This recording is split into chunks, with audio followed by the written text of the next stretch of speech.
Muy buenas y bienvenidos a Los Androides. Hoy tenemos una charla técnica correspondiente ya no sé ni por qué tópico vamos, al cuarto topic de este año, que corresponde a malas prácticas, a lo que tienes que hacer para que te vaya súper mal. No, en serio, a malas prácticas, a qué no se debe hacer. Y tenemos con nosotros a una super crack que es Gemma Socorro, que es Android Google Developer Expert de Android y también es Senior Android Engineer de Cabify. Y de hecho, si sigues un poco el podcast, es probable que ya la conozcas porque estuvo dándonos una charla técnica también sobre MVI, que es la leche. Te la dejaré por aquí en las cards si si lo estás viendo en YouTube. Y bueno, pero un poco, por si acabas de aterrizar por aquí, cuéntanos, Gemma, ¿quién eres un poco y a qué te dedicas? Bueno, pues bueno, me dedico a esto de las malas prácticas. Todos yo creo que alguna vez nos hemos dedicado un poco a lo de las malas prácticas porque, bueno, al final, pues uno va aprendiendo, ¿no? A lo largo de su carrera. Pues nada, llevo muchos años ya. Ya no los cuento porque ya llega un momento en que dejé de contarlos, pero más de 12 años trabajando haciendo apps para Android. También he hecho un poquito de backend para probarlo un poquito y bueno, la verdad es que no está mal el backend. El frontend es otra cosa, web, ¿no? Y a ellos también, también estuve un tiempito pues en el lado oscuro y volví rejuvenecido. Y bueno, en resumen, casi toda mi carrera llevo haciendo Android, he estado en varias empresas, he estado también como freelance para probar de todo un poco y aquí sigo. Y bueno, Android la verdad es que no, no te da tiempo para aburrirte, pues, una disciplina, ¿no? que exige bastante, pues que todos los días aprendes algo nuevo, lo cual está guay porque así no me aburro. Y bueno, yo ya estoy aquí porque me ha invitado Gaby a venir a hablar con ustedes de malas prácticas, ¿no? Y de cómo podemos, sobre todo, aprender de ellas, ¿no? Porque al final todo esto tiene que servir para algo, ¿no? Muy bien, pues la verdad es que tenemos una batería de preguntas que hacerte, vamos, que con una ametralladora no sé si nos daría tiempo, pero vamos a intentarlo. Lo que sí que te digo, al que escuchando o viendo, es que esto va a ser muy insightful, así que vamos a empezar. ¿Podrías compartirnos, Gemma, algún caso donde tener una mala práctica ha llevado a causar problemas significativos en una app? Sí, por supuesto. Bueno, ahora, yo tengo que decir que ahora en Android tenemos mucha suerte, porque tenemos Ujú. una serie de guías, una serie de medios estándares en la comunidad que más o menos pues sabemos cómo hacer las cosas, ¿no? Para que estén dentro de lo que son buenas prácticas y no nos desviemos al camino de las malas prácticas, ¿no? Y eso facilita bastante. Pero cuando yo empecé hace muchos años, pues te decían, ¿no? Android pues tienes las activities donde pues puedes gestionar la vista la tienes en un XML, la defines en un XML. ¿Y qué pasaba en ese entonces? Pues que tú empezabas a crear una pantalla y donde metías toda la lógica de la pantalla en la activity. Y cuando digo meter toda la lógica, digo pues que el Clean Architecture, eso no se aplicaba en el desarrollo móvil, ni nada que conozcamos con la palabra architecture de coletilla, sino que básicamente se metía toda la lógica en la activity, se hacían las llamadas a red desde la propia activity, todo directo, todo pues ahí, ¿no? Entonces, claro, yo empecé a trabajar en una empresa donde tenía un proyecto de estas características muy grande, era pues una especie de red social, imagínense pues eso, el tamaño, ¿no? de ese proyecto, y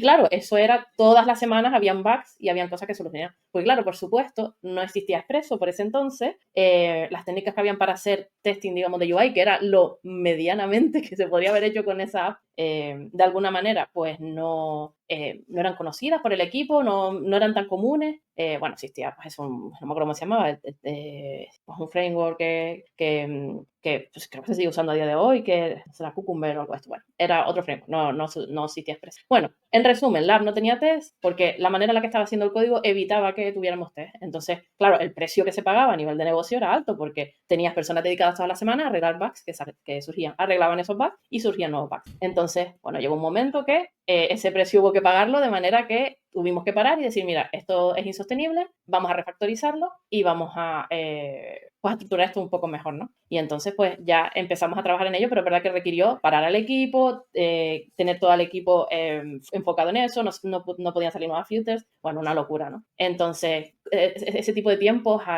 pues desde el punto de vista de negocio son inadmisibles porque son pérdidas para la empresa, ¿no? Entonces, si intentamos hacer las cosas bien, no te digo ya desde el principio porque uno nunca sabe qué pasa, ¿sabes? ¿Qué puede pasar ahí? A lo mejor pues te arriesgas y haces algo muy rápido para salir y ver si funciona, pero sí a medida que va evolucionando el código, pues si intentamos eso, ir evitando esas malas prácticas, pues no se llega a ese punto, ¿no? Muy bien. La verdad es que una muy buena manera de comenzar, ya poniendo a la gente un poco así para que sepa de dónde vienen las cosas. Tenemos una pregunta, bueno, de hecho está por aquí por el chat de David Luna, que te preguntaba a ti, Gemma, ¿cuáles son las malas prácticas más comunes que has observado en tu campo y cuáles son las consecuencias directas de estas acciones? Vale, yo creo que la principal mala práctica que observo en Android, por ejemplo, a día de hoy, bueno, pues ya, por ejemplo, eso de la activity con lógica ya apenas se ve, ¿no? Digamos, con toda esa lógica. Digo con Compose menos, porque con Compose ya, pues casi todos más o menos sabemos cómo trabajar, ¿no? Y no te ves esos casos. Pero, por ejemplo, te ves casos de mala gestión de hilos, en donde,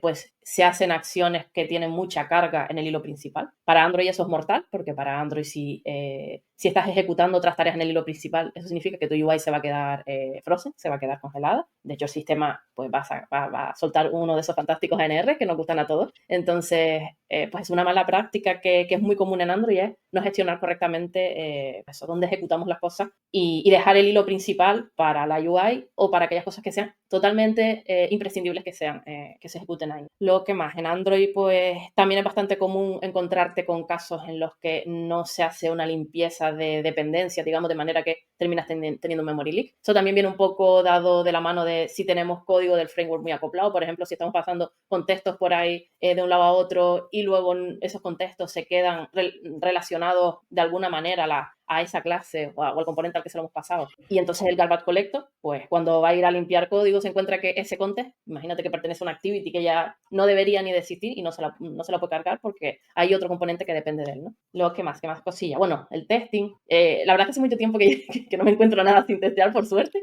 Pero bueno, no todo el mundo tiene esa suerte, así que lo Sí, entiendo sí. perfectamente si a alguno se le da el caso. Pero eso, encontrarte apps que no tienen ni un solo test, ni aunque sea unitario, pues es una locura a día de hoy.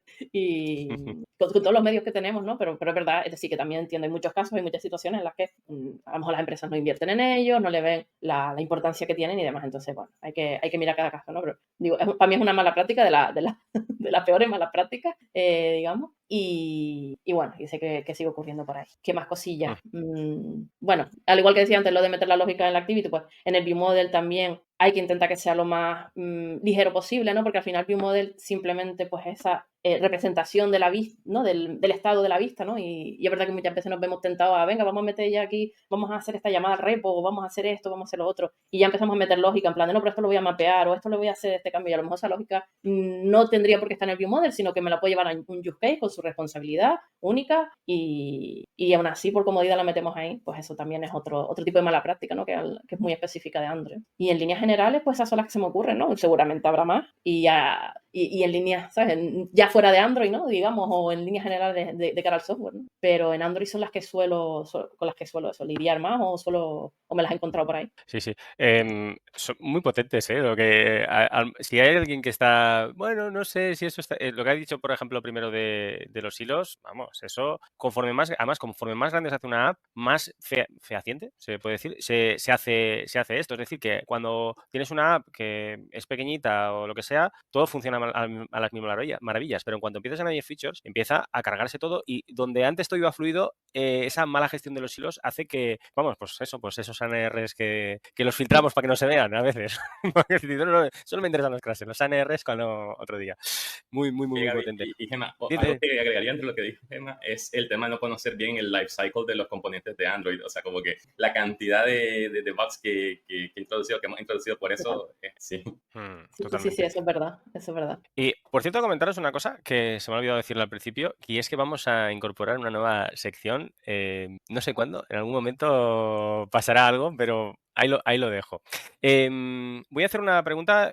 Tú también tienes preguntas, Jimmy, ¿verdad? Tú tienes por Sí, ahí sí, preguntas, dale, ¿no? tranquilo. Ujú. Vale, hago una pregunta y la siguiente le das tú. Es que tenemos aquí para acribillar Por ahí a para Gema. repartir. Sí, sí, sí, sí. Vamos a ver, Samuel nos preguntaba, te preguntaba, Gemma, si ya tenemos un proyecto bastante grande de varios años que hemos detectado malas prácticas en casi todo el proyecto, pero es un servicio, app que lleva mucho tiempo en producción, con un equipo detrás que sigue haciendo malas prácticas, ¿es mejor refactorizar el proyecto o seguir adelante pero evitando hacer las malas prácticas? Bueno, la verdad que habría que ver el caso en concreto, ¿no? Porque ahí es verdad que por la forma en la que está formulada la pregunta, detecto que también hay parte de falta quizás educación, que más suena educación, ¿no? Pero falta quizás conocimiento, ¿no? Es decir, si un equipo conscientemente está haciendo cosas con malas prácticas, ¿por qué las está haciendo? ¿Es porque no saben hacerla de otra forma? Entonces, quizás yo ahí lo que intentaría es, pues, hacer como un plan de contingencia, en plan de, bueno, vamos a ver qué problema hay realmente detrás de por qué se está haciendo esto así, ¿no? Sin buscar, sin nada, ¿no? En plan de no es para decirle a nadie, estás haciendo mal tu trabajo, sino, venga, vamos a mejorar la manera en la que trabajamos todos y ver qué necesidades de formación o de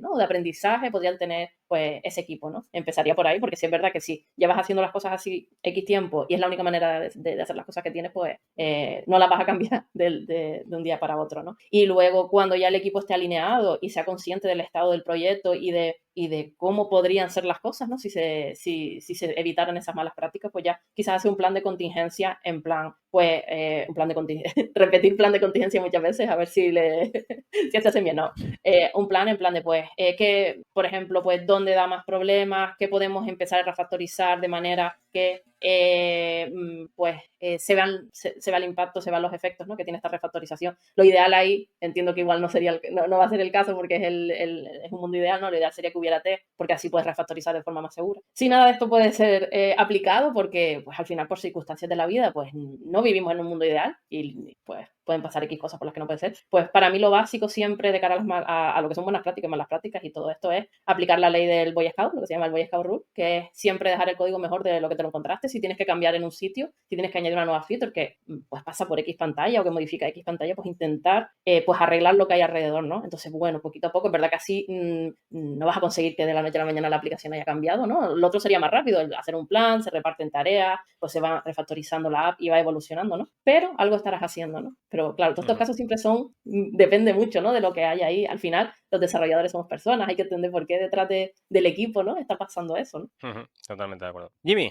dale. Vale, quiero unir lo que mencionaba hace un ratito, Gemma, de las malas prácticas más comunes que has encontrado con, no sé si llamarlo la otra cara de la moneda, que es cuando algo que parece una buena práctica puede terminar concibiéndose como una mala práctica.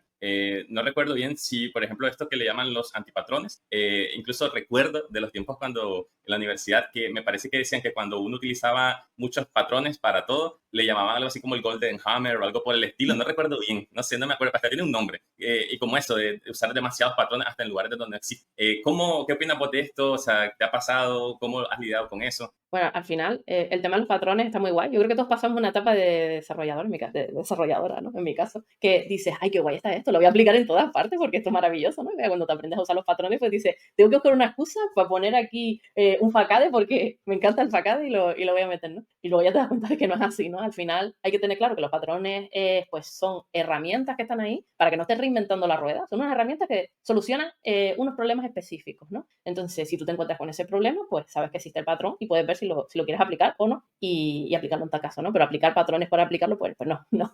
Sí que lo vería como una mala práctica, ¿no? Si no hay una justificación, ¿para qué vamos a estar con...? Porque al final, aplicar un patrón es, digamos, hacer un poco de overengineering, ¿no? Estás complicando el código a lo mejor para hacer algo que no requeriría, pues, esa abstracción o lo que sea, ¿no? Entonces, patrones guay cuando están justificados.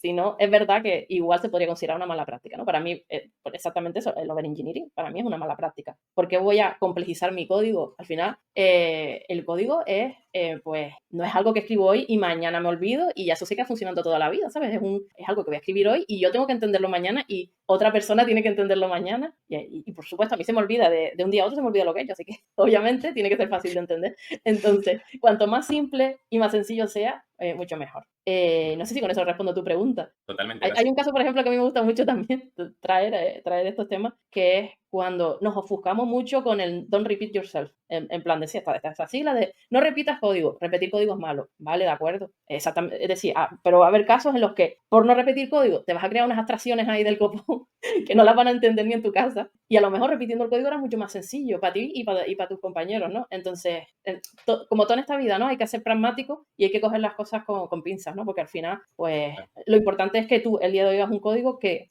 pueda perdurar, pues, lo máximo posible. Bueno, que no va a ser así, porque tu código de hoy, mañana es deuda técnica, no pasa nada, la vida es así. Pero que, pues eso, que sea lo más legible posible, que sea lo más entendible posible, porque lo vas a tener que seguir manteniendo tú y tus compañeros y compañeras. Muy bien. Eso de la deuda técnica, justo, qué casualidad que tengo aquí una pregunta sobre eso, pero antes de eso comentar que tenemos aquí 12 compañeros de los Androides Premium que están aquí en el chat, que vamos, que no os cortéis, poned por aquí por el chat las preguntas que sean y las comentamos. Y hablando de deuda técnica, ¿es la deuda técnica una mala práctica? La deuda técnica es como una consecuencia de escribir una línea de código, diría yo. Es un mal inevitable. La deuda técnica es un mal inevitable. Una mala práctica sería ignorar la deuda técnica, ¿no? Entonces, todos tenemos que asumir que el código de hoy es la deuda técnica de mañana. ¿Por qué? Porque nosotros trabajamos con la mejor de las intenciones para solucionar un problema hoy, que mañana quizás se pueda resolver de otra forma, o quizás de la forma en la que lo resolvimos hoy, pues es un estorbo para lo que se va a hacer mañana, pues lo que sea, ¿no? Entonces, pues mira, la deuda técnica la abrazamos con mucho cariño, sabemos que está ahí, y lo que sí sería una mala práctica pues es vivir sin cuidarla, ¿no? Sin, pues, cada cierto tiempo reflexionar y ver, pues, dónde puedo mejorar mi app para que, pues, esto se haga de una manera más acorde a como pues, veo que es mejor ahora, o muchas veces hacemos una feature, ¿no? Y al día siguiente digo, por dentro de 2 años, ¿no? por hacernos entender, ¿no? Dentro de 2 años, pues, queremos hacer esta otra cosa, ya lo que he hecho no me vale, ¿no? Vamos a cambiarlo, vamos a refactorizarlo, ¿no? Entonces, pues eso, no es mala práctica. La mala práctica es ignorarla, dejarla estar ahí, dejarla crecer y que se convierta en un problema el día de mañana porque tienes que cambiar una cosa y tienes que tirar abajo todo lo que tenías, ¿no? Y si la vas cuidando poquito a poco y vas minimizándola un poquito a poco, ¿no? Siempre va a existir porque nunca llega a deuda técnica cero, ¿no? Pero te ahorras problemas en el futuro. Totalmente, totalmente. Bueno, comentar que precisamente hoy que la gente no se espere respuestas de sí o no, porque Ya. creo que todas van a ser de depende, ¿no? Pero vamos, Total, y lo total. importante es que os quedéis con las explicaciones de Gemma porque están cargadas de sabiduría y mucha experiencia. Tengo otra por aquí apuntada y esta creo que puede ser práctica y es si nos recomiendas alguna herramienta en especial para detectar malas prácticas. Bueno, para mí la más potente que hay ahora mismo, de las que yo conozco y he probado, son SonarQube, porque SonarQube hasta te mide la deuda técnica, te dice cuántas horas vas a tardar en arreglarla y me parece, vamos, una pasada, pero luego hay otras, porque claro, es verdad que SonarQube tiene ciertos requerimientos de, pues tienes que instalarlo en un servidor y demás, ¿no? Luego hay otras como las herramientas de análisis estático, como puede ser el Linter o Detect, que también te ayudan a detectar, ¿no? Pues ciertas malas prácticas, ¿no? Pues código que ve que está ahí, que tiene smells y demás. Entonces, pues también está muy guay, son muy fáciles de integrar, ¿no? Pero para mí, de todas las que he usado y he visto y demás, la más completa son SonarQube. Es que te lo dice todo ya ahí. Sí, aparte Ya solo le lleva... falta meterse en el código y arreglártelo. Yo no sé ni cuántos años lleva una barbaridad. Yo es la primera que conocí, de hecho, cuando la conocí, vamos, no sabía ni arquitectura, nada, vamos, era como, wow, ¿esto qué es? Y ya estaba súper avanzada. Y vamos, yo creo que es la más conocida y de la que han salido también después. Muy interesante. Mira, por aquí tenemos Fabricio, que te pregunta, en lo que recuerdes de tu experiencia, ¿cuánto tiempo fue lo máximo que te demoraste arreglando unas malas prácticas? Bueno, pues el ejemplo que di al principio, el de la app que tenía todo en las activities y demás, esa app además pues no tenía, es decir, esto no se estructuraba el código, por ejemplo, siguiendo el Clean Architecto, no tenía ni repositorio, no teníamos ni data sources, teníamos unas especies de que llamábamos managers, que eran básicamente unos singletones a la antigua usanza, y entonces todo lo que hacía la activity era pues contactar con esos singletones, obtener la información, enviar la información, lo que sea, ¿no? Pues esa app, pues nos pegamos, yo creo que éramos en ese entonces un equipo de 5 o 6 personas, 3 meses para arreglarla, mientras había como 2 personas haciendo features a la vez también, por lo que los conflictos en los merges, pues se pueden hacer una idea de lo divertido que era. Entonces yo me acuerdo de hacer merges, 3 personas delante de un ordenador haciendo un merge. Y bueno, y fue bastante tiempo, porque es que encima de eso nos aprovechamos, a la vez que sacamos lógica de las activities, aprovechamos para meterle un sistema de dependency injection, que por ese entonces nos hicimos un service locator propio, que bueno, en ese entonces existía Dagger, creo que era Dagger 1, pero nadie entendía esa cosa. Bueno, no sé si a día de hoy Sí, lo entiendes, se entiende, pero decir, la primera vez que me explicaron Dagger fue como, me explotó el cerebro, ¿no? Y estábamos todos igual en el equipo y decidimos crearnos básicamente era un service locator, era un único singleton que te proveía el resto de singletons. Y bueno, se convertían en singletones porque eran dependencias de este singleton, ¿no? Pero eso nos habilitaba después, pues, a poder sustituirlos en test, que era el gran problema que teníamos con los singletones tal cual. Entonces, bueno, tuvimos eso, 3 meses, pues, en los que apenas salían futures, es decir, salían porque había un par de personas, pero poquitas, ¿no? Y luego con el tema de que, pues, conllevaba mucho tiempo luego integrar el código y demás por los merges. Luego surgieron bugs, obviamente, porque no todo es perfecto. Así que para la empresa tuvo su coste el haber hecho las cosas así desde el principio, ¿no? Estas God Classes. Jimmy, tienes más preguntas, ¿verdad? Claro. Vale, Pero, dale. Oye, qué bueno que mencionó, que dijo cosas malas de Singleton, Gaby, porque es que Gaby es anti-Singleton, así como... Los Pero abrazos mira, y siguen que también. lo miro usando la anotación ahí en Hill. No, no te preocupes. Vale, de mi parte, siguiendo la línea de los antipatrones, tengo una espinita desde hace un tiempo y quiero saber tu opinión. Es con el patrón repository. ¿Cuál es tu postura? ¿En qué momento? O sea, ¿consideras que repository es un patrón que está ok? ¿Que en algún momento o que fácilmente se puede volver un antipatrón? ¿O qué, digamos, lineamiento incluso tomaría en cuenta para no volverlo un antipatrón? ¿O siempre es un buen patrón? Esa es mi duda. A ver, para mí un repository que fuera un antipatrón sería si lo pones a trabajar con más de una entidad, por ejemplo, ¿no? En plan de, tú al final tienes un repositorio que tiene que estar relacionado con una entidad de algo, ¿no? Un concepto, un usuario, pues no sé, ahora no me ocurre, ¿no? Un usuario, una hoja de notas, una tarea. Es decir, tiene que estar relacionado con un único concepto, con una única entidad, ¿no? Si tú tienes un repositorio en el que metes varias, eso ya no es un repositorio, eso es, pues, un use case repositorio, ni un use case tampoco, no sé, sería una cosa rara, ¿no? Entonces, es verdad que a mí no me gustaría, pues eso, lo vería como mala práctica. Es verdad que en muchos casos el patrón repositorio puede ser interpretado como overengineering, porque no me sale en español sobre ingeniería, es que suena raro, ¿no? Porque es verdad que muchas veces nos limitamos a crear un repositorio para conectarnos con un data source, que es una API, y ya está, ¿no? Cuando en verdad el papel del repositorio, ¿no? Donde brilla el repositorio es, pues soy como el coordinador de los data sources, ¿no? Tengo varios repositorios. La responsabilidad que tiene que tener el repositorio es ser el coordinador, ¿no? De esas diferentes fuentes de datos, ¿no? Pero bueno, ahí depende. Claro, Es decir, no y tengo también te una pregunto... opinión fuerte. Ujú. Es verdad que como enlace entre la capa de datos y la capa de dominio, pues hace su trabajo. Es decir, la capa de dominio no debería saber nada de la capa de datos y el repositorio es como el puente ahí, ¿no? Entonces, Claro, habría que ver el caso, ¿no? sí, Pero me parece. yo tiendo a meterlo siempre. Vale, perfecto. Creo que quizás mi pregunta va tocando o rascando un poco más al fondo en el sentido de que si consideras que al ver una clase que tiene cada vez más dependencias, si eso podría empezar a considerarse como un smell. Porque yo noto, digamos, hace una pregunta, la charla pasada, creo que Ruth Belgavi preguntaba ¿qué pasa cuando en un viewmodel empezás a ver como cada vez más use cases? Y decía él, hay una forma de simplificar para no tener tantos use cases. Y me dejó pensando esa pregunta porque creo que no se le logró como dar una respuesta y me quedé así como, bueno, quizás tomaría un concepto como un aggregate root de esto del Domain Driven Design, pero al mismo tiempo me puse a pensar, y si lo que ocurre es que la solución es tan sencilla como haber dividido más el view model como en otros view models, entre otras prácticas, y entonces eso lo transpola a lo del repository, ¿sabes? Si quizás la solución fue, si le llamaste users repository, pero mirás que está haciendo 800 métodos porque implementas pattern criteria y cuando lo miras tenés filtros como de, no sé, 200 líneas y solo para hacer consultas, entonces luego te quedan los insert y te queda el resto del CRUD y cuando lo mires tenés un repository súper infladísimo, ¿me explico? Entonces por ahí también va la pregunta. Claro. No sé qué piensas. Claro. Ahí, en verdad, en ese caso en concreto, sí es verdad que me plantearía si realmente necesito un solo repositorio, esto es un solo vModel o necesito más vModel, porque al final vModel es la representación de algo que estás viendo en pantalla. ¿Quién te dice a ti que tiene que ser toda la pantalla? Es verdad que el estándar a día de hoy es, bueno, pues yo creo mi screen en Compose y esa screen va a tener un vModel, pero nadie te dice que cada component puede tener un vModel. ¿Por qué no puede tener cada component su vModel? No hay nada escrito que diga, eso no es, ¿sabes? Que eso vaya a ser una mala práctica. De hecho, incluso mejor, porque cuanto más aislado esté todo, más reutilizable es y menos interdependencias hay entre los diferentes componentes, ¿no? Entonces, igual ahí me plantearía eso. Habrá casos en los que no sea posible, porque al final, a lo mejor, esos use cases, es decir, cuando tú te traes esa información, los 20 use cases o lo que sea, ¿no? A lo mejor la tienes que combinar de alguna forma, ¿no? Y mostrarla como parte del mismo, digamos, componente de pantalla y no hay manera de dividirlo. Bueno, pues ahí, pues es igual, pues o te haces un proxy en medio, no sé, sí.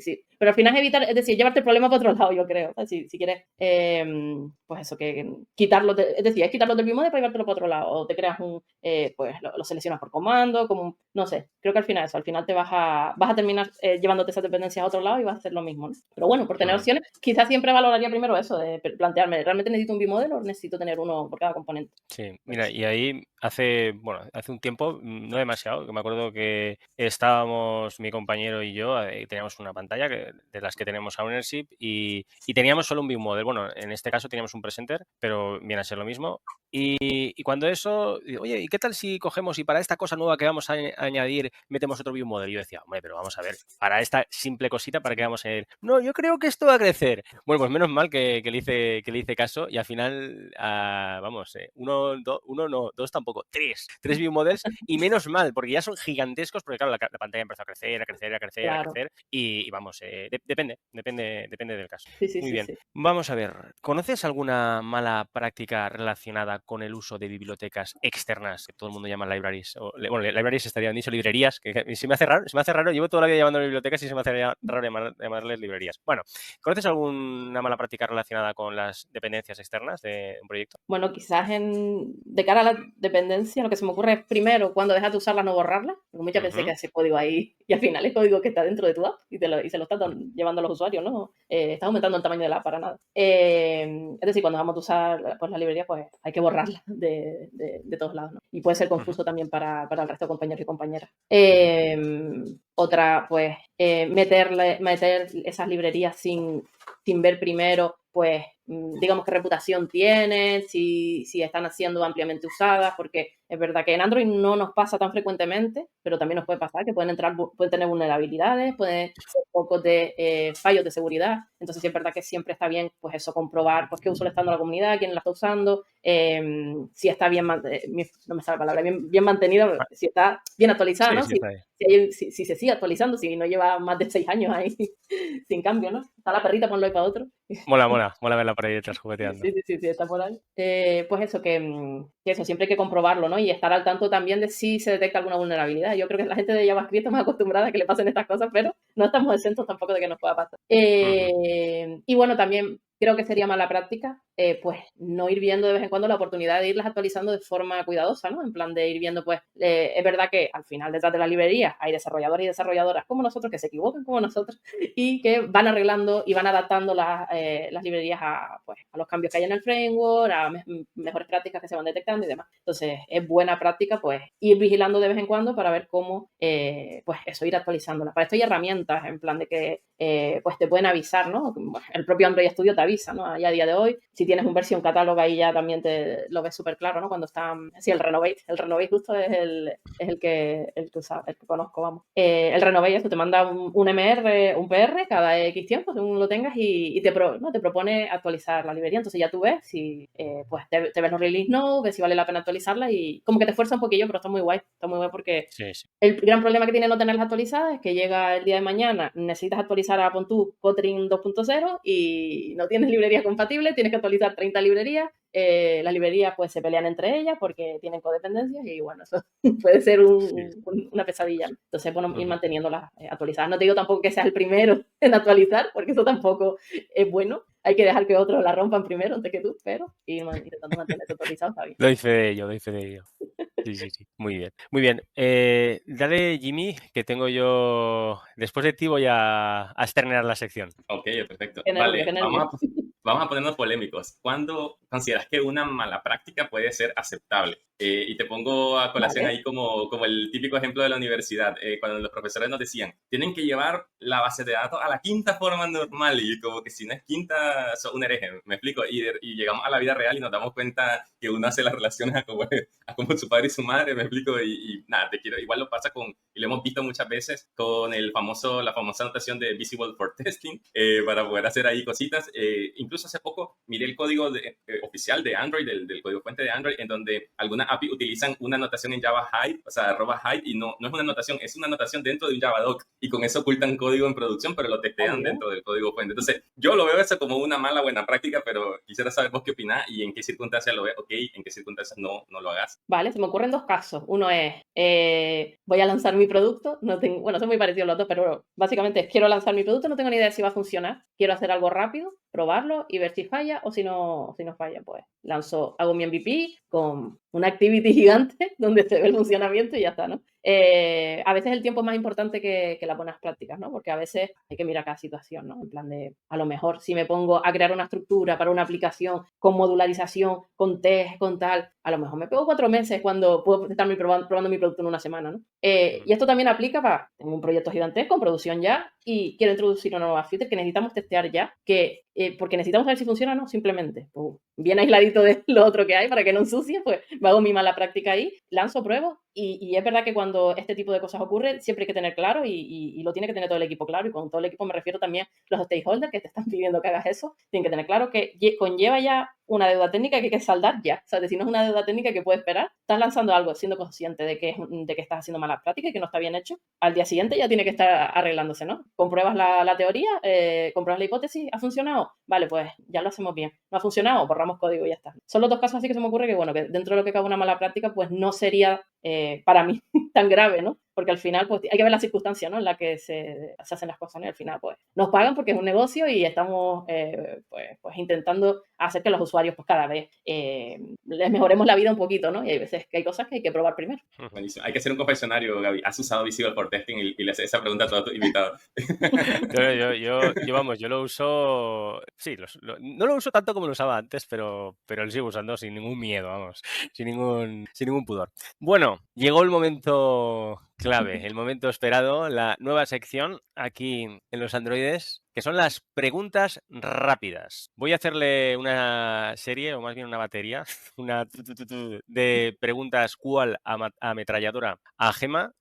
Son preguntas de sí o no, o depende, también podría ser una solución válida, o de una palabra, una frase, pero vamos, son preguntas con que la idea es dar una respuesta rápida, ¿vale? Si quieres, te hago todas del tirón, después podemos es que no me sale en español, podemos ir más a profundo con alguna de ellas, pero vamos al lío.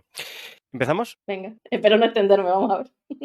Vamos al lío. ¿No hacer revisiones de código es una mala práctica? Yo diría que no, es decir, las revisiones de código, bueno, espérate, empiezo desde el principio, dámela de nuevo, venga. Vale, Que no me quiero olvidar, empezamos. es que me voy a liar. No te preocupes. ¿No hacer revisiones de código es una mala práctica? Yo creo que la mala práctica sería que el equipo no se comunicara y no pudiera ayudarse, ¿no? a realizar el código de la mejor manera posible. Por ejemplo, hay prácticas como Steam Programming que no requeriría hacer revisión de código porque ya están las dos personas trabajando ahí, o las que sean, ¿no? ¿Hacer TDD en Android se podría considerar una mala práctica? Por supuesto que no. Hacer TDD te ayuda ya a plantearlo todo de una manera que es testeable, lo cual es una buenísima práctica, de una manera que pues cada componente se queda desacoplado, lo cual es una buenísima práctica. Entonces, el TDD te lleva hacia el cielo de las buenas prácticas. ¿Cuál es la peor práctica que puede hacer un programador? No comunicarse. Si no es una práctica de código, pero para mí es la peor práctica. Perfecto. ¿Actualizar bibliotecas muy rápido es una mala práctica? Bueno, si las actualizas en menos de 2 minutos, con muy rápido entiendo que te refieres a, pues así, lo cambio y salgo a producción, ¿no? No, voy a reformular la pregunta y te la hago de nuevo. Es que ha salido una nueva versión, Ah, Bayer, vale. y tú la cambias ya directamente. Así que te vuelvo a hacer la pregunta. Vale, venga. ¿Actualizar bibliotecas nada más salir es una mala práctica? Bueno, yo tendría en cuenta pues lo que hay en los release notes y es verdad que nunca sería la primera en actualizarla porque los problemas siempre suelen salir según se acaban de actualizar. Muy bien. ¿Flutter sigue siendo una opción válida de cara a futuro? Muy buena pregunta. Depende, no. A ver, yo sigo viendo empleo, es decir, sigo viendo empresas buscando gente a Flutter, así que entiendo que sí. Es verdad que Kotlin Multiplatform viene empujando, pero hay empresas que tienen sus productos pues, elaborados ya en Flutter. Aquí es con mala leche estas preguntas. Esa Las he sí. hecho yo. Son mías, no le he hecho la culpa a nadie. Lo he hecho aposta para dar un poco por saco. Es un poco de broma también. Sigo. Dale. ¿No aplicar patrones de diseño es una mala práctica? No tiene por qué, porque al final los patrones de diseño pues, nos ayudan a resolver ciertos problemas. Sería mala práctica aplicarlos solo por aplicarlos, pero tú puedes resolver tus problemas haciendo buenas prácticas sin aplicar patrones totalmente. ¿No usar un CI es una mala práctica? A ver, en el mundo en que vivimos, diría que casi que sí, pero no es que sea una mala práctica per se, pero es verdad que sí que nos ayuda a, pues eso, a facilitar el trabajo, los procesos, lo que es la integración, ¿no? de nuevas versiones, por lo que casi que sí. Muy bien. ¿No hacer testing es una mala práctica? Rotundamente sí. Vale. Perfecto. Esta sí que era de... Está muy sí o rápida no. esta. Total. Sí, esta estaba muy clara. Vale. Ojo, que viene la penúltima, ¿eh? ¿Poner comentarios en el código es una mala práctica? No es una mala práctica por sí, pero es verdad que es mejor que el código se explique solo. Si necesitas comentarios para explicar tu código, es que hay algo que no está tan claro. Yo solo añadiría comentarios comentarios cuando sean cosas súper específicas, es decir, a lo mejor en 1% de las ocasiones, que tengas que decir, esto no se va a entender de ninguna manera, pues añado un comentario, ¿no? Pero comentarios. Forrar el código comentario es súper ilegible, aunque parezca lo contrario, pero lo hace súper ilegible. Totalmente de acuerdo. Lo he puesto con toda la idea. No sabía lo que pensabas, pero me lo podía intuir. Pero sí, estoy completamente de acuerdo contigo, completamente. Bueno, y vamos con la última pregunta. Esta pregunta es posiblemente la más difícil de todas. Y no sé ni por dónde empezar. Pero bueno, la voy a soltar. ¿Qué es mejor, Java o Kotlin? Joder, qué duro. Pues lo puedo pensar un rato. Sí. A decir, yo creo que desde el día que escribí una línea en Kotlin ya no quise volver a escribir ninguna línea en Java. No sé si eso sirve como medida de cuál es mi preferencia aquí, pero así es. Creo que ha quedado clara la posición de Gemma. Bueno, pues desde luego has un 10 de 10 y chapó, Gemma. Además, aquí ha salido directamente, vamos, sin ningún temor, la primera vez que hacemos esta sección. Muy guay.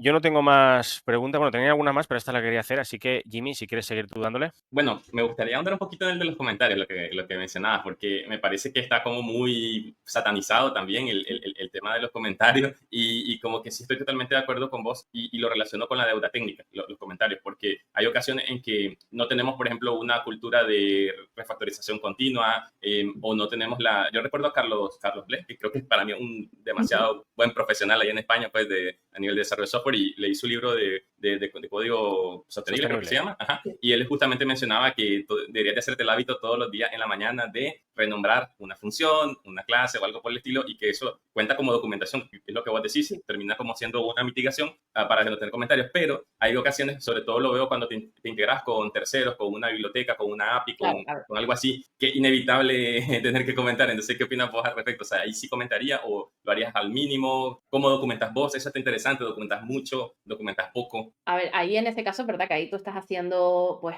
una librería o lo que sea, no que va a usar otras personas, por supuesto, sí a la documentación, pero no a los comentarios. Es decir, documentación sí, y documentación también como parte de tu pues, tu equipo, ¿no? O pues, no sé, cosas específicas, porque pues se hizo esta filter de esta manera, con sus flujos y demás, esto funciona así, porque igual es mucho más fácil si alguien va y ve eso que si le código, pero comentarios en los códigos yo creo que hace el código más, no lo hace más complejo, porque al final no estás cambiando el código, ¿no? Pero lo que es la lectura del código se hace más compleja y creo que es mejor dedicarle el tiempo a asegurarte de que tu código es legible que asegurarte de que hay unos comentarios que lo describen bien, porque al final los comentarios van a envejecer tan rápido como el código lo vas a tener que estar cambiando y cambiar código y comentarios pues es doble de trabajo, ¿no? Entonces creo que si haces ese esfuerzo porque tu código sea lo más legible posible y que no haga falta comentarios, pues vas a hacer mejor código también. Pero es verdad que la documentación, es decir, si, no digo que no sea necesaria, ¿sabes? Muchas veces ya solo para pues, el propio equipo, ¿no? Saber por qué se tomaron decisiones y una serie de, bueno, templates y demás que se usan en las empresas, como los ADR y demás, ¿no? Cierta documentación que se mantiene pues, para eso, para saber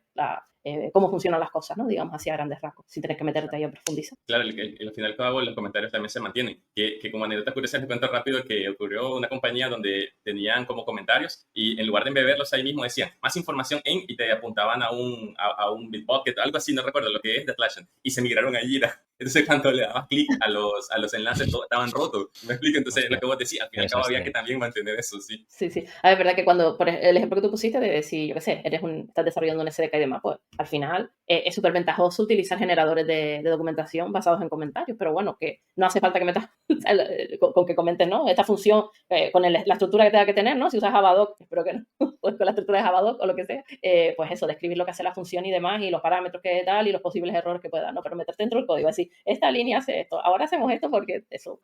Que cuando creas es un caso muy específico, ¿no? En plan de, pues quieres generar una referencia, un documento de referencia, pues es más sencillo hacerlo así. Claro, y cuando creas un proyecto ahorita en Android Studio, te sale en el build grade de KTS, te dice que hay un issue y te apunta a un issue en el tracker de JetBrains. Así que hasta Google, sí. Uf. Eso es muy duro. Muy bien. ¿Quieres hacer una pregunta más, Jimmy? Sí, la última pregunta creo que es un poco más subjetiva. Sería cuando estás en una code review y empezás a ver más práctica en SPR o en ese merge request. O sea, salgamos un poquito de la parte, digamos, como tal de código, sino vos como reviewer, o sea, ¿cuáles son como esas skills que usas para transmitir que has encontrado esas malas prácticas, cómo lo comunicas y todo lo demás, o cómo lo discutís, como ese feedback al compañero. Muy bueno. Para mí la mejor herramienta en los code review es las preguntas de curiosidad. Pues, es decir, le preguntas a la persona que ha hecho el código, pues, qué piensa que ocurrirá si pasa esto, si pasa lo lo otro, si cree que es mejor que tengamos esto en cuenta, ¿no? Porque es verdad que hay que tener mucho cuidado con los PRs, ¿no? Los MR, dependiendo de la herramienta, no lo vas a llamar de una forma u otra, porque al final, pues, somos personas, depende de cómo lo leamos, no lo podemos tomar de diversas maneras, ¿no? Y hay que cuidar mucho las skills de comunicación, ¿no? Entonces, yo siempre lo que hago es, yo no voy a tomar, es decir, yo no te voy a exigir que tú hagas este cambio, ¿no? Yo te voy a poner mi punto de vista sobre la mesa y te voy a preguntar, ¿no? Y entonces es verdad que luego es más fácil que otra persona pues se haga las mismas preguntas y caiga en la situación, ¿no? No sé si esa era tu pregunta, porque yo ya me he metido desde el punto de vista ya de comunicación y todo eso, ¿no? Pero para mí, y No, no, también no, cuando me lo total. hacen a mí, pues lo agradezco, ¿no? Que me lo hagan desde el punto de vista de, oye, ¿y qué te parece si añades esto? Ahí, yo, por ejemplo, la uso trabajando GitLab, ¿no? Y que te permite pues, compartir una sugerencia de cómo podría quedar el código si hiciera ciertas modificaciones, ¿no? Pues a lo mejor si le puedo compartir un cacho de código en plan de, mire, ¿qué te parece si lo ves así? ¿Te resulta más legible? ¿Tú qué opinas? Normalmente la gente suele aceptar de muy buen grado ese tipo de sugerencias, ¿no? Vamos, me parece súper buen tip. Así como yo diría, como súper práctico, es el uso de condicional. El imperativo, como sería como descartarlo prácticamente siempre. Sí. Pero si tú planteas algo como ¿qué pasaría si tal? O ¿por qué hiciste esto? O si has tenido en cuenta si pasaría tal. Porque de esa manera, aparte, es que hay veces que cuando preguntas algo no tienes el contexto que tiene la otra persona y lo ha hecho por alguna razón. Si tú le dices, oye, eso está mal, bueno, pues, es que lo veo tan... es Claro. que casi que se me hace raro pensarlo, ¿no? Pero sí, además, eso sería un red flag que flipas a nivel de cultura, de Sí, una sí, sí. persona que escribiera de esa manera. Muy guay, muy guay. Bueno, Gemma, muchísimas gracias por segunda vez. Espero que haya una tercera también. Sí, yo encantadísima. A ustedes por traerme aquí y hacerme pasar este buen rato, porque al final me lo paso muy bien. Sí, nos lo pasamos todos bien. Después cuando la gente esté viendo esto, que bueno, para nosotros ahora mismo es el futuro, pero para ellos será el presente, estoy seguro que se lo han pasado súper guay. Mira, aprovecho para decirles que nos den un like, que mira, así, ¿sabes? Es que vamos, de hecho, si han llegado hasta aquí, será porque les ha gustado, si no, ya se hubieran ido hace tiempo. Así que, bueno, aprovecho para decirlo. Y ya finalmente, pues la gente que quiera saber un poquito más de ti, que esté interesada en las cosas que haces, que explicas, que cuentas, ¿dónde te puede encontrar? Bueno, pues me pueden encontrar, yo creo que ya a día de hoy, Twitter, lo estoy usando muy poco. Bueno, Twitter, ¿se acuerdan de esa red social que se llama Twitter? Bueno, en X, en X, que suena mucho peor, me Llamémosle pueden X. encontrar, X, como Gema MSR. Y luego en LinkedIn, si busca Gema Socorro, estaré por ahí también. Muy bien. Muy bien. Bueno, y por supuestísimo, gracias Jimmy, porque madre mía, es vamos, un co-host de lujo, de lujo, de lujo. Yo creo que la gente realmente viene a ver a Jimmy ya directamente porque ya si no viene sería muy raro. Así que te estamos todos súper, creo que hablo en nombre de todos, súper agradecidos porque además las preguntas que haces y los comentarios son súper, no me sale en español, lo siento, súper insightful. Así que de Nada, verdad, gracias a muchas usted. Yo gracias estoy en la Jimmy. escuelita ahorita, yo estoy en la escuela. Se aprende un montón. Encima humilde. Bueno, pues eso, hasta aquí este episodio de hoy, esta charla. Muchísimas gracias por escuchar, por ver y nos vemos en la próxima. Un abrazote. Hasta luego. Bueno,